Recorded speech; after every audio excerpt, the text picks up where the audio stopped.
Summer 421 BC. Mantinea has fallen. Eumelia stands in the ashen rubble of what was her home, watching Spartan soldiers move through the ruins like men finishing a task. Methodical, unhurried. She is 26 years old. 3 days ago, her husband Cleomenes died on the city walls with a spear in his chest. She knows this not because she saw it, but because no one came home. For 3 days she hid underground with her children. 2 daughters, 7 and 5, a son 3 years old. She held them in the dark beneath the floorboards while the battle moved above them, listening to the screaming, the clash of bronze on bronze, and then the silence that told her everything she needed to know. Now, in the daylight, she watches the sorting begin. The surviving men, those few still breathing, are chained and marched away. The elderly and the very young are gathered to one side, and the women of childbearing age are assembled into their own group. Spartan commanders walk among them slowly, studying each face, each body, the way a farmer appraises livestock before purchase. Eumelia pulls her children close and looks at the ground. She tries to disappear. She fails. A Spartan officer stops in front of her. He asks her age. He asks if the children are hers. She answers. He makes a mark on his wax tablet and moves on without another word, as if her entire future has just been decided in 8 seconds, which it has. That evening, Eumelia and approximately 200 other women are separated from their children. The screaming that follows is the kind that doesn't leave a place. Her 3-year-old son breaks free and runs after her before an elderly woman catches him. Eumelia looks back. She fixes her children's faces in her memory like a woman who understands she may be memorizing them for the last time. Then the guards close around the column of women, and they march south towards Sparta. 3 days on foot, minimal food, sleeping on open ground. Many of these women had never travelled more than a few miles from the city where they were born. None of them knew exactly what waited at the end of the road, but they had heard stories. In ancient Greece, stories about what Sparta did to captured women travelled fast, and they were the kind of stories that made some women pray they wouldn't survive the march. What happened to Eumelia and the women of Mantinea wasn't random violence. It was policy, refined, deliberate, and decades in the making. Sparta understood something that most ancient powers didn't fully articulate. Killing the men of a defeated enemy removes one generation of fighters. But the women carry the next generation, and the generation after that. Control the women, and you don't just win a war. You erase a people. But before we get to what happened to Eumelia, before I explain what ancient sources described as a fate worse than death, you need to understand the machine that produced it. You need to understand Sparta. Sparta was not like other Greek city-states. Athens built the Parthenon. Corinth built merchant fleets. Sparta built soldiers. Every institution, every law, every cultural practice existed for a single purpose: to produce the most effective warriors in the ancient world and to keep them fighting. At the centre of that system was a terrifying clarity about what a human being was for. Spartan boys were taken from their families at age 7, not requested, taken, raised by the state in a training program called the agoge. Years of deliberate hardship, hunger, combat, and discipline, designed to burn away everything soft and leave only what was useful. They learned to fight in formation, to endure pain without showing it, to place the unit above their own lives. Individual identity wasn't just suppressed, it was considered dangerous. By the time a Spartan man was fully formed, he was something genuinely extraordinary and genuinely terrifying, a professional warrior who had known nothing else since childhood, embedded in a brotherhood of men who had suffered alongside him since age 7. For centuries, this produced the most feared army in Greece. But it also produced a society with specific, pressing needs that shaped everything, including what Sparta did to the women it captured.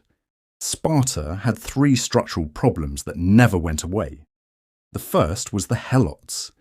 These were the enslaved people who worked Spartan land, outnumbering Spartan citizens perhaps 10-1. That ratio was a knife held to Sparta's throat at all times. One serious helot uprising could end everything. This fear made Sparta brutal and paranoid in ways that shaped every decision, including how it treated conquered populations. The second problem was population. Warriors die. Sparta needed to keep producing Spartan citizens, not just any children, but children raised with Spartan identity, Spartan loyalty, Spartan values. This requirement gave captured women a very specific strategic value. The third problem was permanence.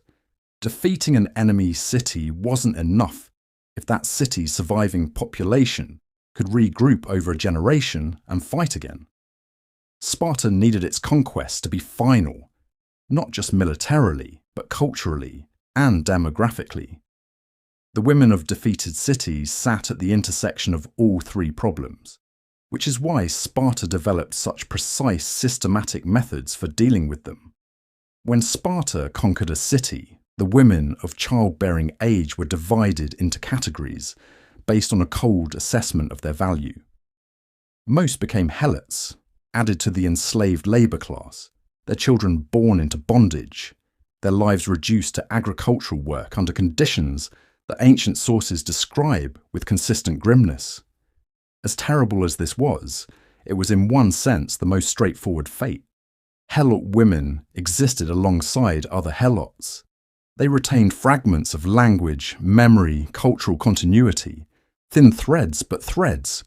For the women of the ruling class, the wives and daughters of the commanders and nobles who had led the defeated city, Sparta reserved something different, something that ancient writers struggled to describe without reaching for the phrase worse than death. The practice worked like this. When a city fell, Spartan officers specifically identified the highest-ranking women, the wives of generals, the daughters of council members, women whose social position in the defeated city had been most visible. These women were set aside and catalogued. They would be assigned, not chosen, assigned as wives or concubines to Spartan citizens. The assignments were made by Spartan authorities based on state need. Who required a wife to produce more children? Who had lost a wife in recent campaigns? Which pairings served Spartan demographic interests? The women had no voice in this, neither often did the Spartan men receiving them. The purpose was layered. It was humiliation made permanent and public. The enemy's most prominent women reduced to state-distributed property. It was demographic strategy, producing children who would be raised Spartan, who would serve Sparta, who would carry Spartan identity even while carrying the blood of a conquered people. And it was prevention. These women would not be returning home to bear children who grew up with their fathers' names and their fathers' grievances. Plutarch describes how some of these forced marriages were conducted as public ceremonies. And the word public is important. This wasn't done quietly, it was performed. The captured woman would be dressed in wedding garments. She would be brought before the Spartan community. She would be married in a ceremony that used all the traditional forms of a Greek wedding. The words, the rituals, the structure, while every person present understood exactly what they were watching.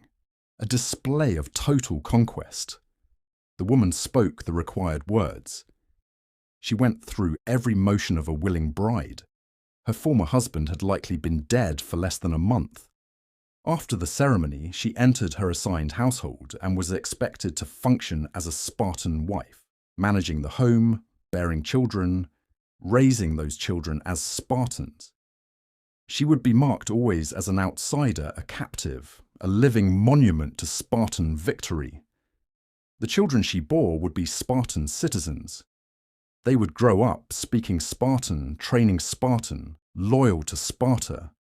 What they would or wouldn't know about their mother's origin, about the city that was destroyed, the father who was killed, the life that was erased, depended entirely on what Sparta permitted them to know, which was very little, which was sometimes nothing at all. Ancient sources called this worse than death, not because the physical conditions were necessarily more brutal than execution, but because of what it required of the women who survived it, to live, to function, to bear children, for the system that destroyed everything you were, to watch those children become the thing that killed your husband, to be present for it, to be useful to it. Death at least was an ending. This had no ending. This was the rest of your life. Thanks for watching.